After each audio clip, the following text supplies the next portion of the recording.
masalah utamanya di perspektif jurnalis ya, baik di tingkat reporter maupun sampai jajaran editor itu sangat lemah di prinsip-prinsip non-diskriminasi dan hak asasi manusia.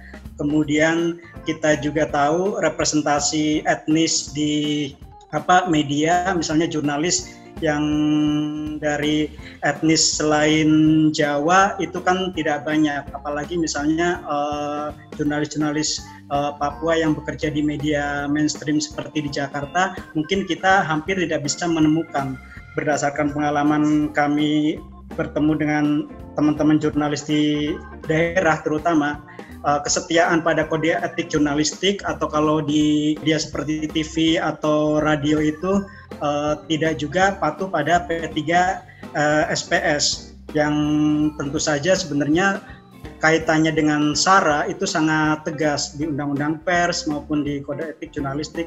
Jadi yang pertama posisi medianya tone-nya kalau mereka memberitakan itu bombastis dengan diksi-diksi misalnya pribumi dan non pribumi masih dipakai, padahal undang-undang kita sudah menghapusnya sejak era Presiden Habibie, tapi itu masih dipakai oleh media.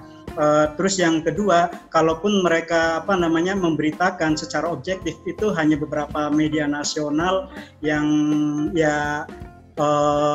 tidak banyak.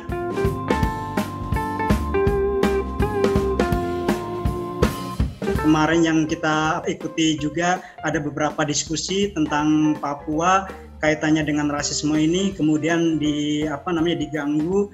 Ada beberapa juga ancaman lewat telepon yang nomor teleponnya itu bukan seolah-olah bukan dari Indonesia. Itu ancaman-ancaman yang termasuk juga terjadi di teman-teman yang memberitakan isu Papua dengan cara yang dengan cara yang memihak suara orang Papua.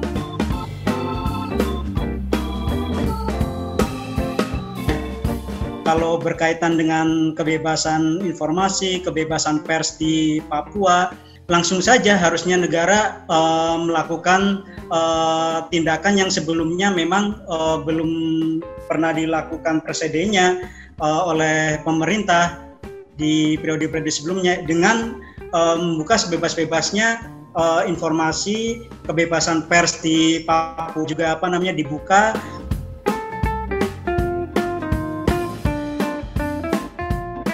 Peran media untuk membuka seluas-luasnya ruang-ruang percakapan, ruang-ruang dialog terkait isu keberagaman ini, termasuk isu perbedaan ras, perbedaan etnis dan sebagainya.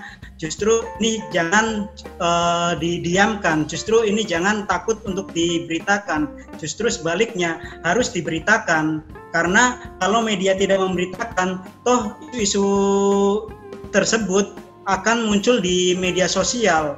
Maka yang lebih baik adalah dengan memberitakan, dengan bersetia pada prinsip-prinsip pluralisme, syukur-syukur seperti yang selama ini Sejuk dorong, media mengambil posisi yang memihak pada kelompok-kelompok rentan, kepada kelompok-kelompok yang tidak bersuara. Ini kalau diperbincangkan secara terus-menerus, saya sih melihatnya optimis akan ada perubahan, termasuk juga soal Papua.